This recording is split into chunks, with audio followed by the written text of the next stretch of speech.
देखिए, मैं एक चीज बताऊं, राहुल गांधी गुजरात जाते हैं नहीं जाते हैं ये अपना काम अभी चूंकि बिल्कुल स्पष्ट नहीं है। हालांकि ये है कि जो लीप डे होंगे यात्रा के, उस दौरान वो जाएंगे वहां। इसकी संभावनाएं बन रही हैं और इस बात को जो है जयराम रमेश ने बताया भी, लेकिन उन्होंने भी कहा कि कंफर्म नहीं है अभी कोई चीज। बहरहाल स्थिति यह है कि कांग्रेस गुजरात में जमीनी काम कर रही है और उसके नतीजे इतने अच्छे हैं कि पूरी तरीके से दिखाई दे रहा है जमीन पर जिसके साथ में जनता खड़ी हो रही है वो राहुल गांधी है और उनकी कांग्रेस है। और उनके वो, क्योंकि लोग उदाहरण दे रहे हैं आज कि देखिए राहुल गांधी वहां भारत जोड़ो यात्रा कर रहे हैं और किस तरीके जनता के साथ में वो मिल रहे हैं और जनता के नेता के तौर पे वो हो रहे हैं। तो ये बात गुजरात में की जा रही, जहां राहुल गांधी अभी गए नहीं। आज कन्हैया कुमार वहां पर थे और उसके अलावा बहुत सारी चीजें हैं, जो है पवन खेड़ा है।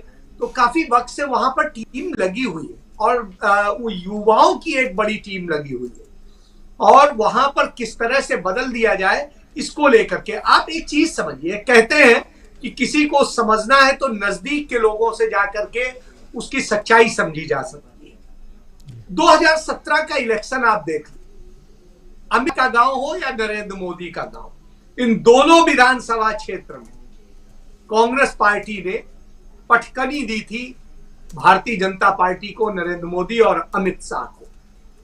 अब जिससे आप समझ लीजिए कि आपके अपने लोग आपको स्वीकार नहीं करते हैं, क्योंकि आपकी वो असलियत हर तरह से जानते हैं। बाकी सारे लोगों को तो जो आप दिखाते हैं वो देख, तो ये इस बात का सबूत है और इसी कारण से वो परेशान है कि इस बार ऐसा ना हो। बहरहाल वो अलग विषय है। मैं इतनी बात कहता हूं कि जिस तरीके से चुनाव चल रहा है गुजरात का, वो चुनाव कांग्रेस पार्टी इस समय इतना बेहतरीन ढंग से लड़ रही है, उसे लगता है कि बड़े बड़े नेताओं के आने से एक जरूर टेम्पो बनता है, लेकिन उससे ज्यादा होता है जो राहुल गांधी ने संदेश दिया कि जनता के बीच जाके जनता से जुड़ने से। इसीलिए कांग्रेस पार्टी वहां जुड़ने के कार्यक्रम कर रही है, लगातार कर रही है। दिन में भी होते हैं, रात में भी होते हैं। किसी ना किसी गांव में उनके लोग रुकते हैं जाकर, और यही वजह है कि अब भारतीय जनता पार्टी भी मजबूर हो रही है और वो भी कर रहे हैं कि गांव में जाकर के रुका जाए और किया जाए इस तरह से करके। तो ये स्थिति, तो ये इस बात का है कि जनता की जब आप राजनीति करते हैं, जनता के मुद्दों की करते हैं और जनता की बात उठाते हैं। देखिए वहां पर आदिवासी बहुत बुरी तरह पीड़ित है कि जमीन जंगल पर जिस तरीके से कारपोरेट का कब्जा कराया गया है, धन से उन्हें खरीदा जा रहा है, पुलिस के बूते डराया जा रहा है, अर्बन नक्सल और वो नक्सल और सबका डर दिखाया जा रहा है। तो डर के बूते, इसीलिए राहुल गांधी ने कहा कि ये डर के बूते आरएसएस और भाजपा सत्ता में आ।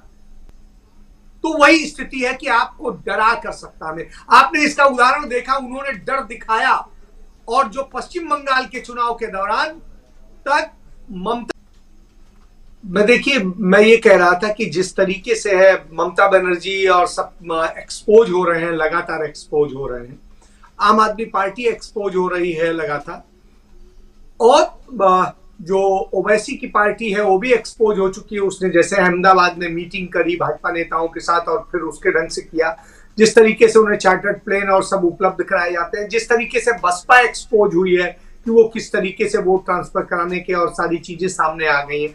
तो ऐसी स्थिति में धीरे धीरे कांग्रेस पार्टी ने एक अच्छा काम किया कि जन जन के बीच में जाकर के उन चीजों को बताने की कोशिश की, उनके सबूत दिखाने की कोशिश की। उसको लेके उनकी जो एक्सपर्ट टीम है युवाओं की, वो पीपीटी बना करके और वीडियोज और सबके साथ में पूरा बना के उन्हें दिखा रही है, लोगों को बता रही है।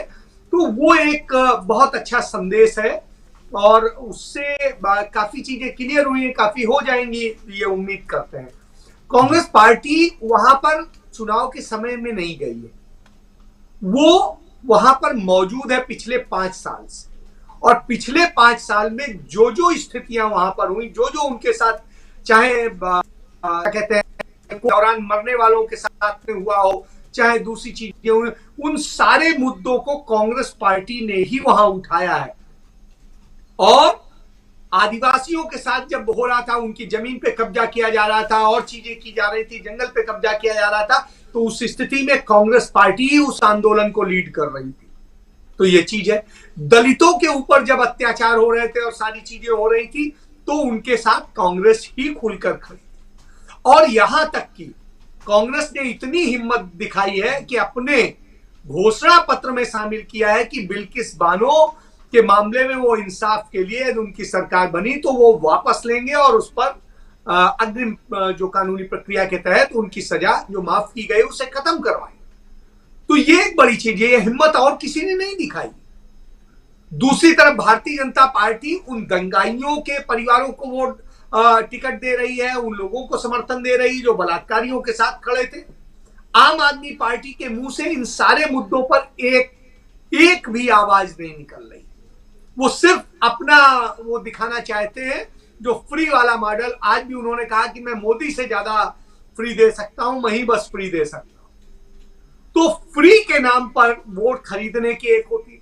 तो इस स्थिति में, और गुजरात के लोग मूर्ख नहीं, यदि मूर्ख होते तो उन्होंने इतने दिनों में, नरेंद्र मोदी जब सत्ता में वहां पर थे तब से लेके अब तक देख लीजिए, वोट जो भी सीटें हैं बढ़ी नहीं है, घटी है। तो यह इस बात का संदेश दे रहा है गुजरात थोड़ी देर में चीजों को कर पा रहा है, लेकिन कर रहा है और मजबूरी है। एक बात राहुल गांधी कहते हैं, वो बड़ी बात कि डर के बूते ये भाजपा आरएसएस कायम। तो वो डर के बूते तमाम सारे उनको डराया जाता है, व्यापारियों को, दूसरे और बिजनेसमैन को और सबको, और उस डर के बूते खड़े होते। जब ये स्थिति होती तो निश्चित रूप से कांग्रेस को उस डर से ही लड़ना है।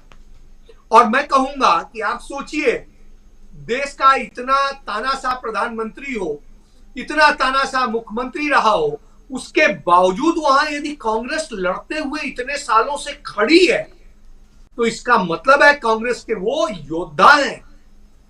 उन्हें सामान्य मत लीजिए। उन्होंने अपने प्राणों की आहुति दी है तमाम दंगों में। जाकिया जाफरी के पति का, एहसान जाफरी और सबको आप देख सकते हैं, वो तो बचाने निकले थे, किसी पे हमला करने नहीं निकले। तो आप ये समझिए, उन सबकी आवाज सिर्फ कांग्रेस बनी है। आज वोट बैंक के लिए दूसरे जाते हैं, बोलते नहीं है, गणेश लक्ष्मी की फोटो की बात करने लगते हैं। तो आप समझिए कि उस स्थिति में, हाँ, राहुल गांधी के जाने से एक मनोवैज्ञानिक फायदा मिलेगा। एक राहुल गांधी की जो ओरिजिनल राहुल गांधी है, निखर के इस पूरी यात्रा में आए हैं, उसका एक लाभ मिलने की संभावना है। लेकिन राहुल गांधी कितना जाएंगे, क्या करेंगे, उन सब चीजों को लेकर के अभी चूंकि अनिश्चितता है, इसलिए उसमें यह नहीं कह सकता हूं। लेकिन सकारात्मक दृष्टिकोण से मैं देखता हूं और मैं मानता हूं कि उसका एक अच्छा संदेश जाएगा। लेकिन वो वोट बैंक बहुत बदल देगा, इसको मैं नहीं कह रहा हूं, लेकिन संदेश अच्छा जाएगा और अच्छी चीज है। और राहुल गांधी वोकल होकर अपनी भी पार्टी के तमाम नेताओं से की अपेक्षा वो अधिक वोकल होकर के बात करते हैं और ईमानदारी से बात करते हैं, साफगोई से बात करते हैं। यही उनकी खूबी है और यही शायद उन्हें दूसरे राजनेताओं से बिल्कुल अलग करती है कि वो आदमी नैसर्गिक व्यक्ति है, नेता है, वो बनावटी नहीं है। जी जी जी बिल्कुल। प्रोफेसर अखिल स्वामी जी, बहुत